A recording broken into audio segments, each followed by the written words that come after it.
Posted by you/unlikely_cap_713. I, 37F, have two siblings, 43M and 29F. Our father died when we were young due to an undiagnosed heart problem. His parents had gifted them an old family homestead on a lot of land at their wedding and helped a lot to keep our family afloat before they passed. Our mother finally found her footing after about 5 years of deep depression and did well for our family, but she was also very frugal. We had good clothing but no fancy vacations. Our mother had ignored signs of poor health for years, even when we tried to get her to see someone about it. She passed away recently due to late-stage cancer, leaving us with a lot. My siblings each received more than $150,000 in money, along with sentimental but expensive items and furniture. I did not receive any money. I was given the house, the land, and some items.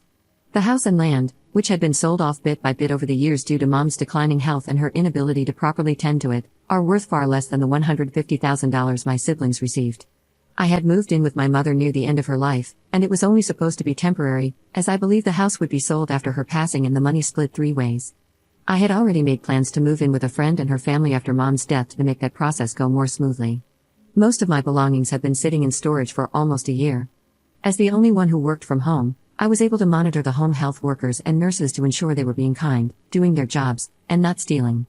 Mostly, it was to make sure they treated my mother with respect and kindness, though my brother did worry about someone walking off with her wedding ring since she was so attached to it. We all agreed to have it placed with our ashes. So, I set up a little system and took care of her. My siblings came by frequently, 3 to 6 times a week, each of them.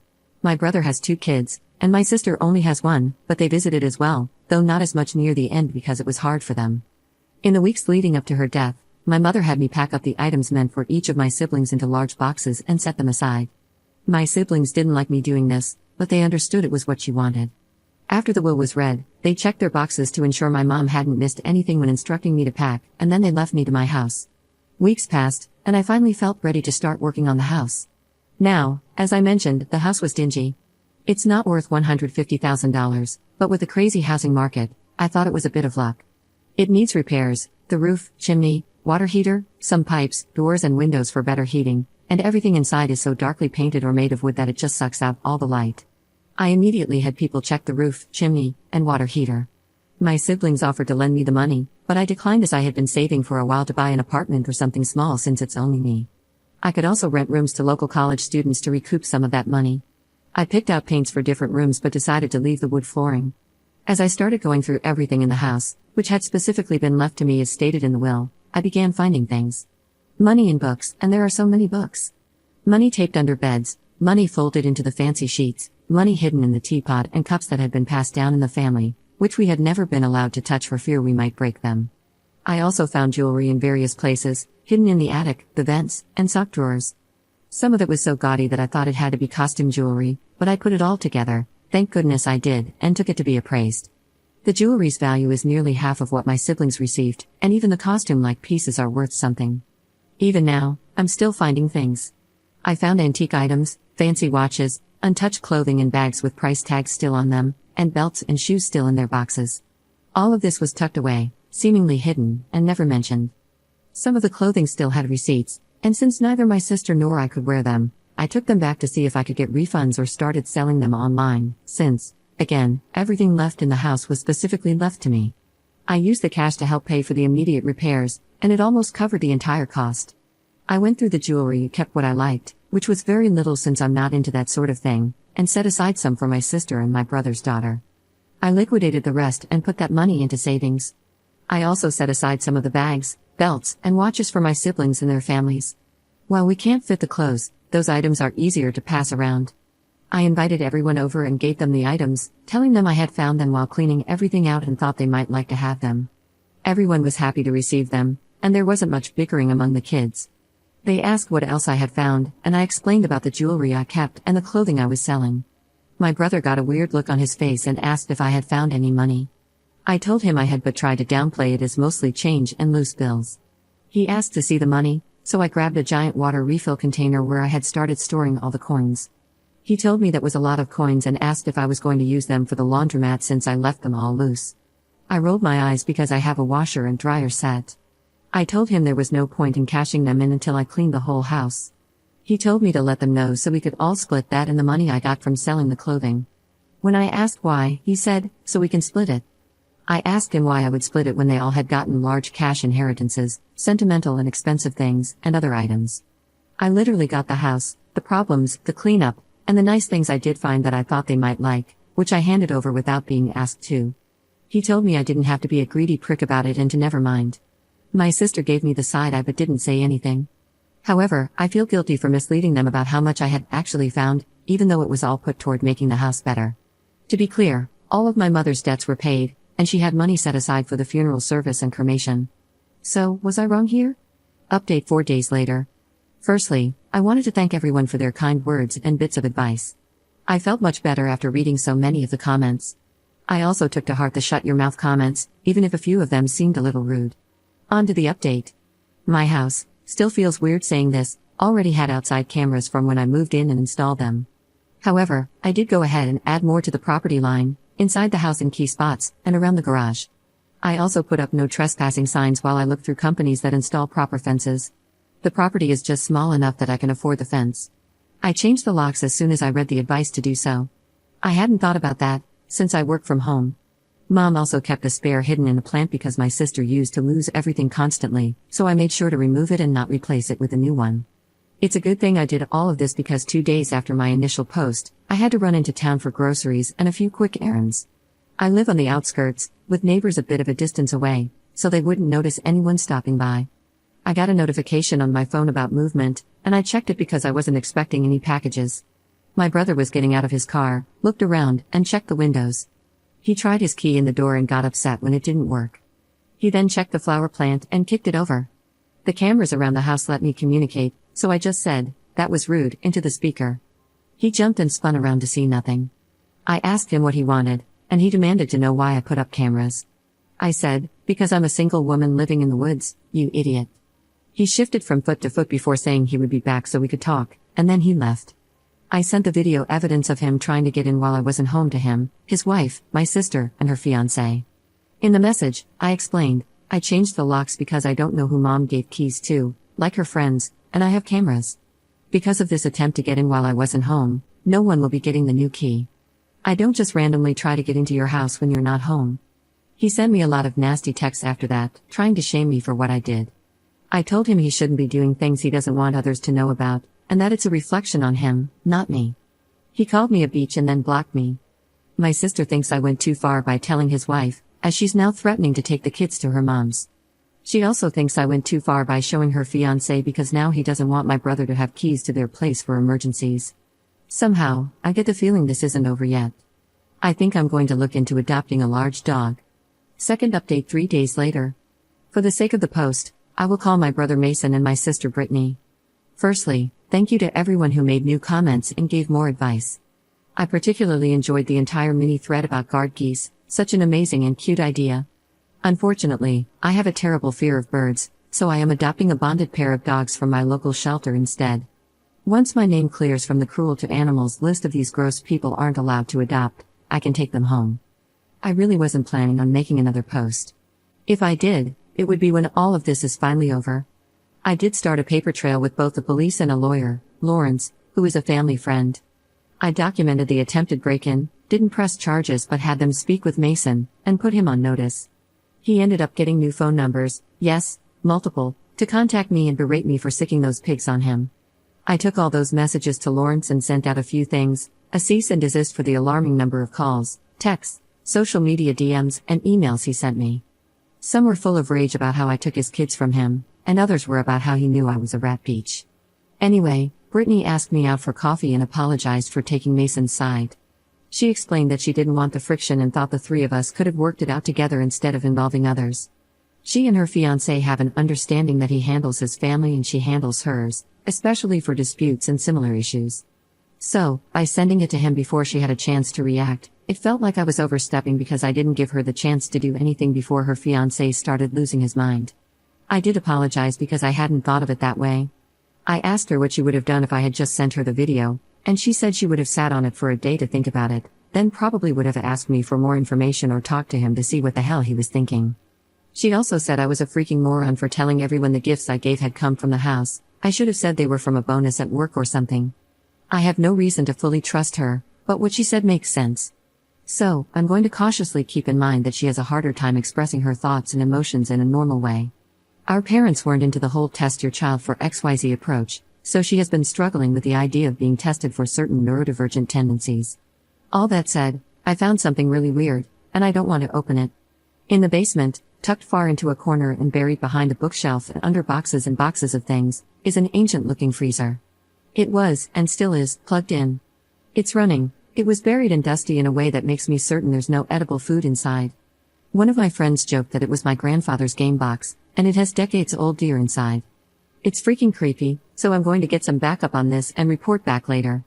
Third update 1 day later. I wanted to thank everyone for the words of advice and ideas on how to go about finding out what's in the freezer. I also have a mini update on Mason. I'll get the freezer part out of the way first since I know many are eager to hear about it.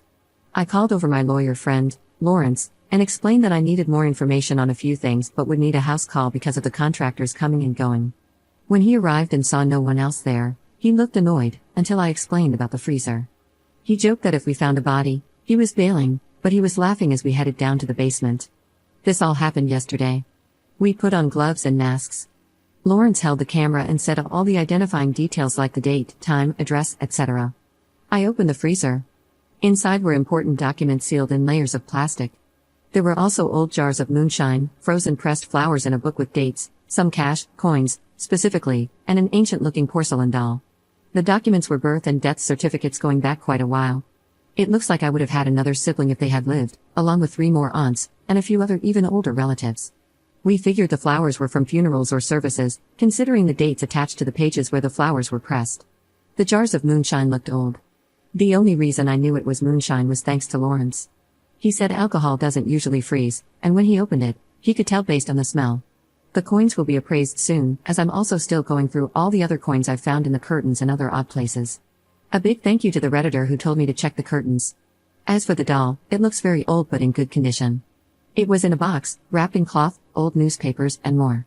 Lawrence thinks the hair on its head is real and human, as it definitely doesn't seem synthetic. After it thawed, I had to dry it off, and there's a name smudged on its foot. Right now, it's sitting on my living room coffee table, and I'm not sure what to do with it. The newspaper dates give us a vague idea of when it was put away, and it's definitely old. On to Mason. His wife has filed for divorce and is going for full custody. She has the kids with her at her mother's. She reached out to me and explained that Mason had told her the only thing left was the house, and it was willed to all 3 of us. He claimed he was just waiting for me to buy out his part of the house. But when I sent that message, something didn't seem right to her, so she started to dig. Mason maxed out all their credit cards, put the house on a reverse mortgage, even though it had been paid off, and opened a few accounts in his wife's name. He didn't use the life-changing money left to him to pay off any of that debt. She's unsure where the money went, but when she locked down her credit, it prevented him from using the cards he had taken out in her name, which sparked a massive fight. I can't even begin to imagine where the money has gone. He doesn't have new cars, new devices, nothing that would show for it. Their 2 kids, 14F and 10M, are both old enough to understand what is going on. They won't talk to him until he tells them why they are losing their childhood home, why he hurt their mom, and where all the money is. My niece knows all the accounts are empty, including her college account, and she is furious. My nephew isn't as worried about college, understandably. Mason keeps messaging me about how it's all your fault and just overall being nasty. I would have blocked him if it weren't for the fact that we are collecting evidence. My sister admitted he is ranting to her about it all, but she doesn't want to upset him because they live just a few blocks away from each other, so it's easier for him to come knocking on her door. Despite that, she will not be staying with me. My fence should be starting to be built any day now. I will be getting my 2 doggos tomorrow. I think I have everything I need. So, that is everything so far. 4th update 1 week later. Hello everyone, I'm sorry it's been a while since I updated. Between the fence, the new dogs, one is a pity, and the other is a German Shepherd, and problems with Mason, I just haven't had time to update. First, thank you everyone for your wonderful insight and ideas. I did pass along to my soon-to-be ex-sister-in-law the suggestion of checking her children's credit. I checked mine as well. The kids have smaller issues with their credit now, thanks to Mason. She locked down their credit, and I sent Lawrence, my lawyer, to speak with her. He set her on a path to wreck Mason with one of his lawyer friends who specializes in this sort of thing. My credit was not affected, but I have locked it down, and I warned my sister to do the same, though I haven't heard back yet. To clear a few things up quickly, when my sister-in-law told me they were underwater on the house, I had interpreted that as a reverse mortgage because there was a big celebration years ago about them finally paying it off. When my sister-in-law locked down her credit, she jumped through hoops and got several credit cards, one she did not open, shut down. I don't know the specific details, but it was done very quickly. Yes, there were several. So, I apologize for the confusion. I wanted to keep things short. I won't be able to do much in terms of trust funds for my nibblings, unfortunately, but I am the trustee or overseer of the ones my mother set up for them. I'm debating heavily on whether to tell them or my sister-in-law because word might get back to Mason. I fronted 3 months' worth of rent for my sister-in-law so she could get her own place, ensuring the courts have no reason to look at her with suspicion. Mason is going to lose the house soon, and I don't want to risk her custody in any way. Another reason I did that was so she and the kids could get to a place he didn't know about. All contact is now through lawyers. Mason went to her mother's house while they were all out at a school function and destroyed the place. They are still trying to figure out if anything was taken. Furniture, pictures, and decorations were smashed, clothing, including his own kids, was shredded, and he threw mud all around the house. He popped the tires on my sister-in-law's car and threatened the neighbors. The neighbors called the cops, and there was a problem during the arrest, which resulted in both him and one of the officers being sent to the ER for stitches. How he managed to get bail money, I don't know, but I suspect he bullied our sister Brittany into helping, as she's been radio silent during all of this. I think he may be staying with her. The house is going to be taken any day now, and my sister-in-law is fighting to keep her car. That's what my sister-in-law told me. Mason has been non-stop messaging and calling me.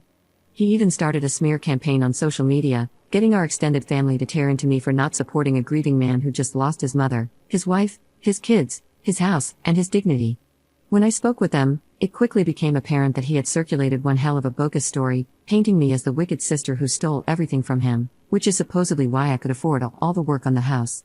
According to him, I have an illicit substance problem and drained all his resources for said substances, rehab, and more. All of it is complete BS. Even after talking with them, not many believe me. My fence is being built, and work around the house is still ongoing. I added a home security system and a few hidden baseball bats because some of the DMs I received about what he could do scared me. I also added extra locks around the house and am considering either getting rid of the sliding glass door or installing something like a gate to secure it.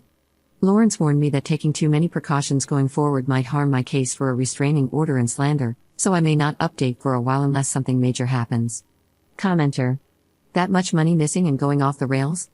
Considering that was the lie he told the family about her, it sounds like projection.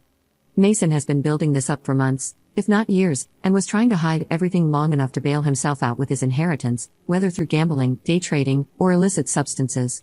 His deception unraveled in just 3 weeks. I wouldn't be surprised if the $150,000 wasn't enough to pay everything off and that he lost at gambling or through zero-day option trading, trying to double it. He even tore through the mother-in-law's house, hoping she had hidden money and valuables. Given that she's possibly of a similar age and social financial standing, and since people with means usually marry the same, it makes sense. Not finding what he needed, he threw a tantrum with the mud.